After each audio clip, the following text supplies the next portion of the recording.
On frappa juste après midi, alors que le lac était calme sous le ciel d'hiver pâle, et que les bouleaux nus se dressaient comme des sentinelles au bord de la cour. J'ai ouvert la porte pour trouver mon père sur le porche, les épaules carrées comme s'il apportait de bonnes nouvelles.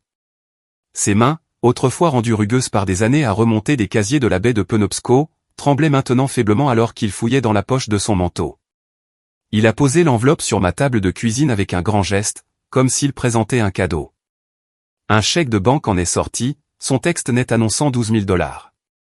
Voilà, a-t-il dit en s'installant dans la chaise en face de moi. Assez pour que tu recommences à zéro. Tu peux trouver un endroit à Portland, peut-être même à Boston. Le chalet est maintenant pris une offre en espèces de 3 millions. C'était la chose intelligente à faire. J'ai gardé les yeux sur le chèque, mes doigts reposant légèrement sur la clé en acier que je portais sur un cordon autour de mon cou. L'air entre nous portait la faible odeur de son eau de Cologne, trop forte pour la pièce. Tu as vendu le chalet, ai-je dit, ma voix stable. Tu as été trop occupé pour le gérer, a-t-il répondu rapidement, son ton empreint d'une fausse rationalité.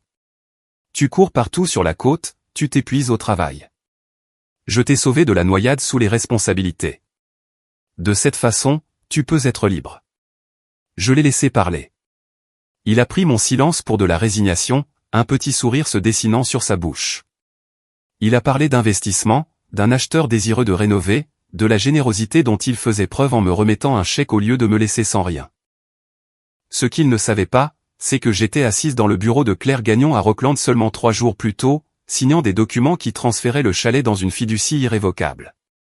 Ce qu'il ne savait pas, c'est qu'une alerte à la fraude était déjà enregistrée au registre des actes du comté de Knox, attendant comme un fil-piège. J'ai soulevé le chèque, je l'ai tourné une fois dans ma main, et je l'ai reposé sur la table. Mon père s'est penché en arrière, certain d'avoir gagné. Je me suis levé de ma chaise et je me suis dirigé vers la fenêtre, le lac s'étendant en silence, les pins imperturbables face à ses manigances.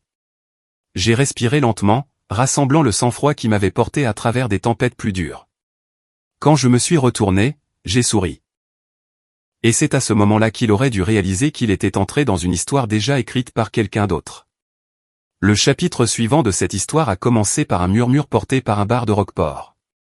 Après le départ de mon père cet après-midi-là, le chalet est tombé dans le genre de silence qui porte la mémoire dans ses murs.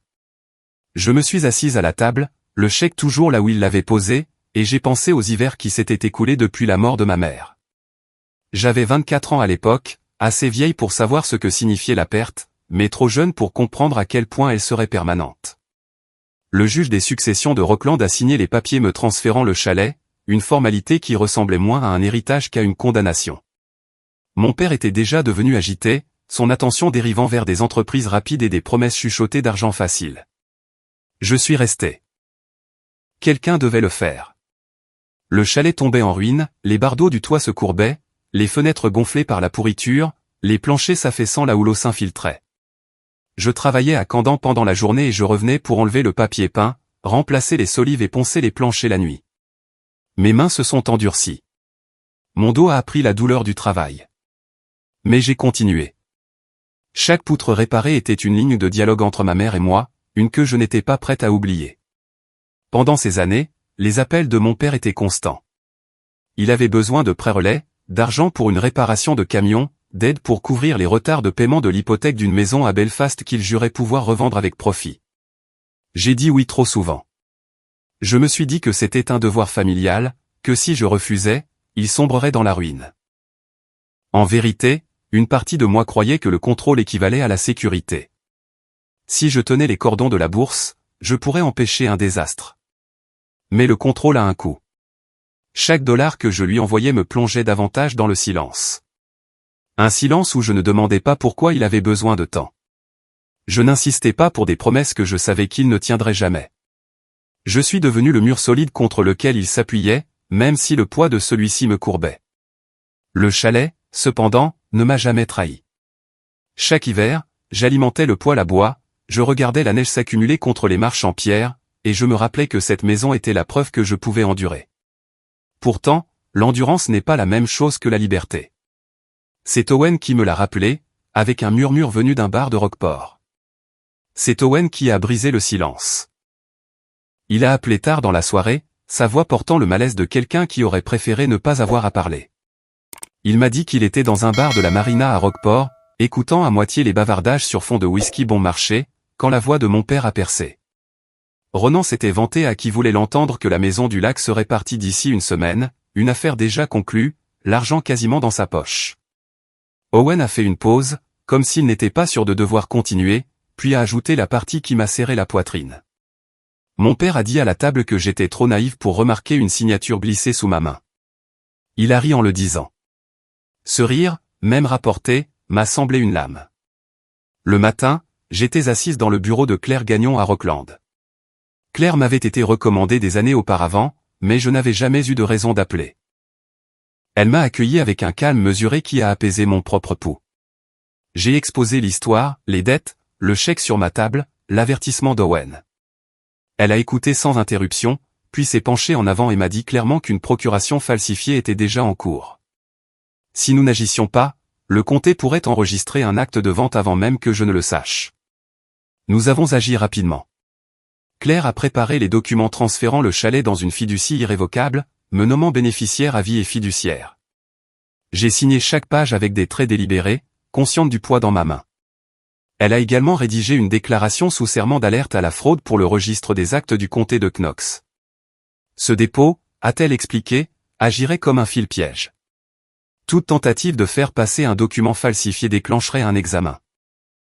En sortant de son bureau, l'air froid de Rockland m'a frappé le visage avec la force de la certitude. J'avais enfin tracé une ligne que personne, pas même mon père, ne pouvait franchir. Cette certitude m'a porté jusqu'à la maison, où la préparation est devenue mon seul langage. Les jours qui ont suivi ma rencontre avec Claire se sont déroulés à un rythme étrange, chaque heure partagée entre l'attente et le travail. Je voulais des preuves, pas seulement des soupçons.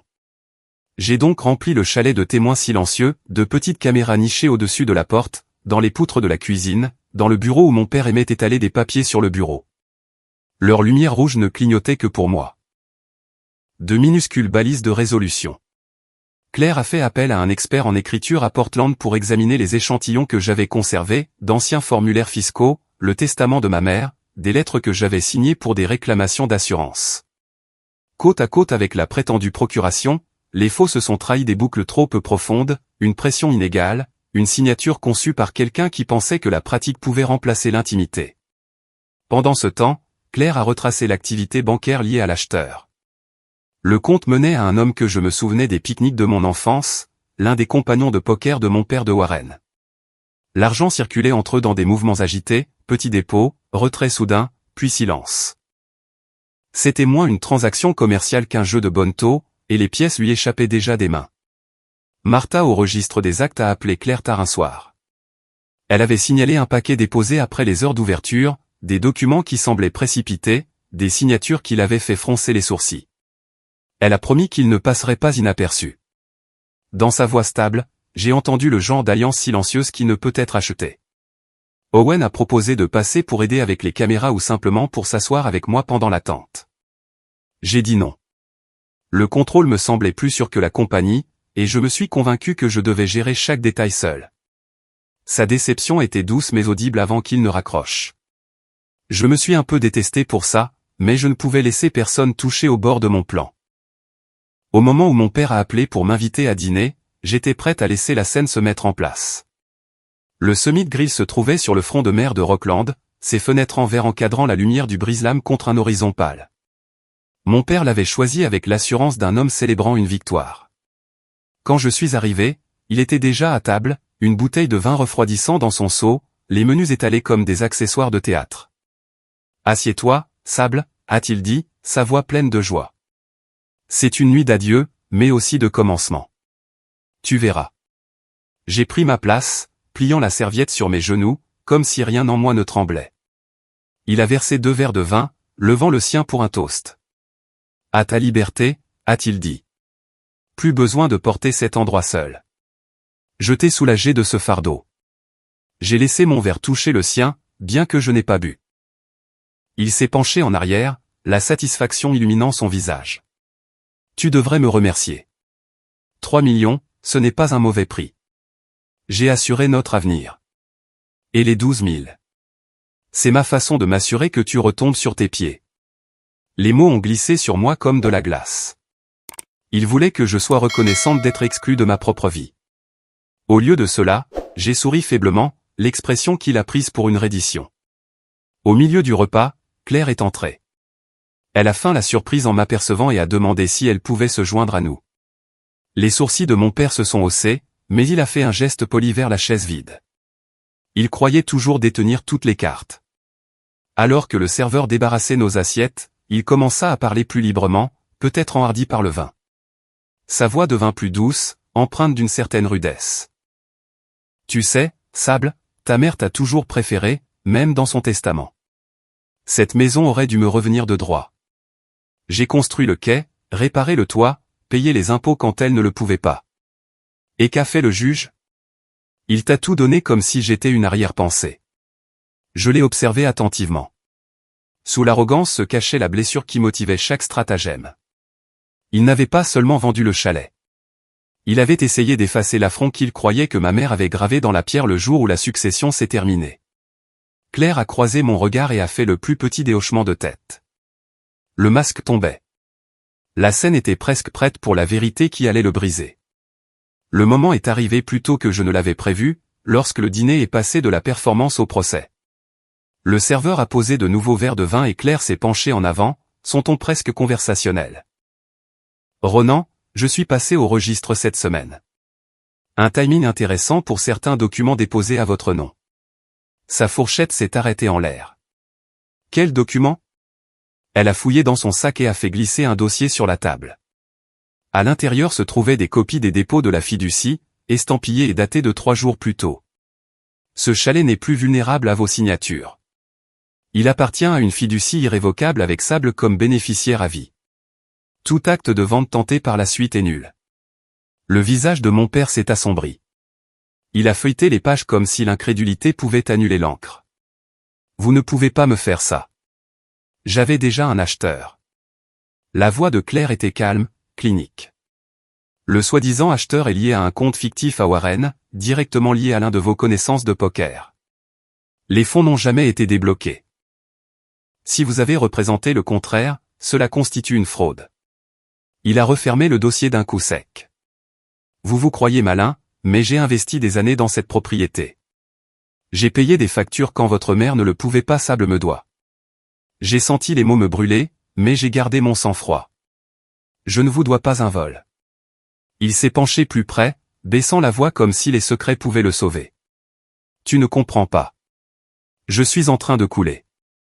Thomas et Linder me harcèlent. Je ne peux pas me promener sur le port sans que quelqu'un me rappelle mes dettes. Vendre cet endroit était ma chance de rester à flot. L'expression de Claire s'est durcie. Et falsifier une signature, exploiter votre propre fille. Selon la loi du Maine, c'est de la fraude documentaire, une tentative de vol par tromperie et une exploitation financière d'un membre de la famille. Le procureur pourrait porter plainte demain. Pendant un instant, l'arrogance l'a quitté. Ses yeux se sont dirigés vers la fenêtre, où le phare clignotait contre le ciel qui s'assombrissait. Puis il s'est redressé, invoquant une dernière défense. Alors, quoi maintenant? Vous allez m'emmener menotter? Pas encore, a dit Claire. Les procureurs tiennent souvent compte du remboursement. Si vous commencez à rembourser, si vous coopérez, cela peut affecter la manière dont les accusations sont poursuivies. Mais ne vous y trompez pas, votre exposition est réelle. Et le compte à rebours a déjà commencé. Le silence s'est installé entre nous, aussi épais que la marée à l'extérieur. Il s'est agité sur sa chaise, soudainement plus petit, et j'ai réalisé que ce dîner n'était pas un adieu. C'était la première audience de son jugement. Les vraies conditions seraient fixées dans les jours qui suivraient, lorsque les limites devraient être écrites à l'encre. Le matin après le dîner, je suis retourné au bureau de Claire avec la marée encore basse le long de la côte de Rockland. Le dossier de la nuit précédente était ouvert sur son bureau, ses pages marquées d'onglets jaunes. Elle m'a demandé quel résultat je voulais, son ton stable, ses yeux cherchant la ligne que j'étais prête à tracer. Je ne veux pas que cela soit étouffé, ai-je dit. Mais je ne veux pas non plus le voir en combinaison orange s'il y a une autre solution. Claire a hoché la tête, déjà en train de rédiger. Nous engagerions une action civile, non pas pour punir, mais pour préserver un moyen de pression. En même temps, elle a esquissé un cadre de restitution.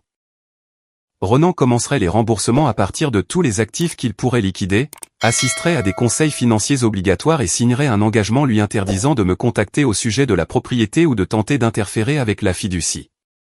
Toute violation déclencherait à la fois l'affaire civile et le renvoi pénal en attente. Quand j'ai expliqué cela à Owen autour d'un café à Camden, il a froncé les sourcils dans sa tasse. Te rends-tu compte de ce que cela lui fera? Il dira que nous le détruisons, pas que nous le sauvons. J'ai regardé mon cousin, las de l'équilibre que je devais maintenir. Peut-être que les deux peuvent être vrais. Je ne peux pas ignorer ce qu'il a essayé de me prendre. Mais je ne suis pas aveugle à ce que signifie poursuivre son propre père. L'aveu a laissé un goût de cendre dans ma bouche. Je craignais le poids de la disgrâce publique. Je craignais que même des mesures justifiées puissent rompre quelque chose au-delà de toute réparation. Mais je savais aussi que le silence n'inviterait qu'à une autre tentative. Owen a pincé les lèvres, puis a finalement hoché la tête. Si c'est ce qui te protège, je te soutiendrai. C'était une paix fragile, une paix qui m'a stabilisé alors que je me préparais à réinitialiser chaque serrure de ma vie. De retour au chalet, j'ai commencé par les serrures. De nouvelles ferrures brillaient contre les vieilles portes en pin. Chaque tour de clé était un rappel que le contrôle pouvait être pratique, pas seulement symbolique. J'ai marché le long du rivage par la suite, marquant les endroits où l'érosion s'était rapprochée. En vertu des règles du debdumen, j'ai installé des tampons en pierre bas et des plantations indigènes, construisant une défense silencieuse contre des forces plus anciennes et plus patientes que n'importe quelle querelle de famille. À l'intérieur, j'ai accroché 2 cadres au-dessus de la cheminée. L'un contenait l'acte de propriété original de ma mère. Le papier était jauni, mais toujours lisible dans son écriture soignée. L'autre affichait le nouveau certificat de fiducie, preuve nette et formelle que l'histoire du chalet ne s'était pas terminée par une trahison. Ensemble, ils racontaient une lignée de survie. Ronan a quand même essayé de s'infiltrer. Il a appelé Owen, ressassant les mêmes vieilles rengaines sur la loyauté familiale, sur le fait que j'avais été empoisonné contre lui. Owen m'a dit plus tard qu'il avait écouté, mais cette fois, il n'a pas cédé. Si tu veux parler d'argent ou de la maison, a-t-il dit à Ronan, fais-le par l'intermédiaire de Claire. Entendre cela m'a procuré un soulagement si vif qu'il a presque ressemblé à du chagrin. Lors de ma prochaine rencontre avec Claire, je me suis surprise à avouer ce que je n'avais pas osé nommer. Plus je resserre les choses, plus je me sens seul, ai-je admis. Je n'arrête pas de penser que si je contrôle chaque charnière et chaque dollar, rien ne peut m'atteindre. Mais cela ne laisse de place à personne d'autre pour se tenir à mes côtés. Claire a fermé doucement le dossier. La sécurité est importante, a-t-elle dit. Mais les murs peuvent se transformer en cage si vous n'ouvrez jamais la porte. Ces mots sont restés avec moi longtemps après mon départ, m'accompagnant jusqu'aux dernières semaines de l'été, lorsque les rues de Camden se sont remplies de visiteurs et que l'air a laissé entrevoir un changement. Fin août, les rues de Camden grouillaient de touristes. Le marché fermier était rempli de cajots de myrtilles et de pots de miel. Arbor Park débordait de familles écoutant de la musique près de la baie.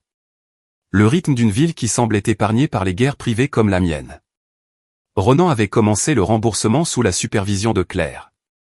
Les paiements étaient faibles, prélevés sur le salaire qu'il gagnait en réparant des bateaux à Holshead, mais ils arrivaient à temps. Je gardais chaque reçu dans un dossier, non par vengeance, mais parce que le dossier comptait plus que ses promesses ne l'avaient jamais fait. J'avais besoin de mon propre acte de réparation, un acte qui s'étendait au-delà des liens du sang. J'ai donc créé une petite subvention par l'intermédiaire d'une fiducie foncière locale, conçue pour aider les propriétaires à lutter contre la fraude sur les titres de propriété. Quelques demandes sont arrivées en quelques semaines. Des gens avec des histoires trop familières, des signatures contestées, des voisins contraints.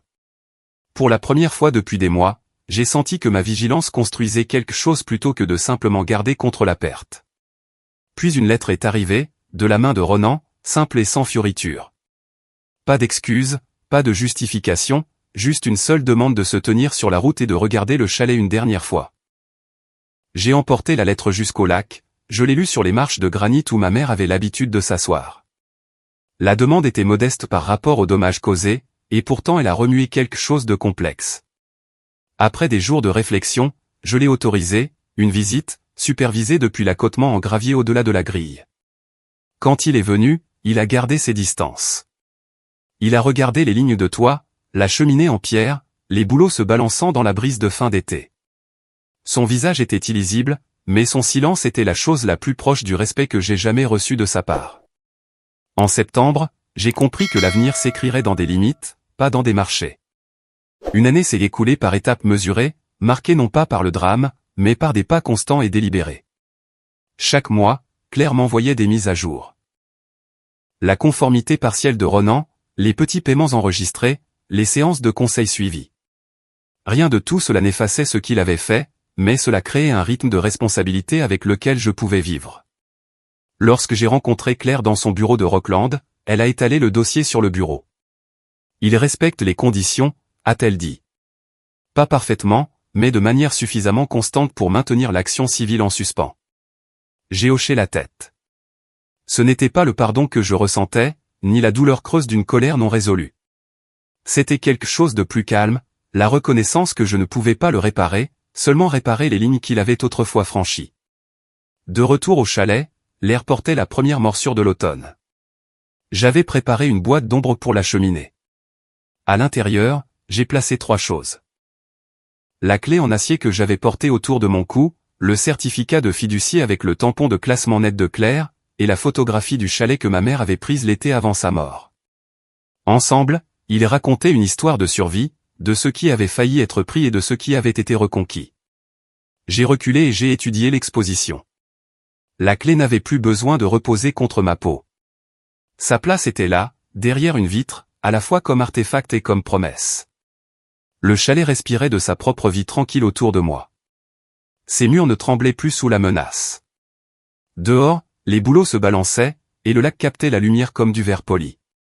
L'ombre de mon père persistait quelque part au-delà de la grille, mais il ne se tenait plus à l'intérieur. Cette limite était la mienne, et j'avais l'intention de la tenir. L'histoire du chalet n'était pas terminée.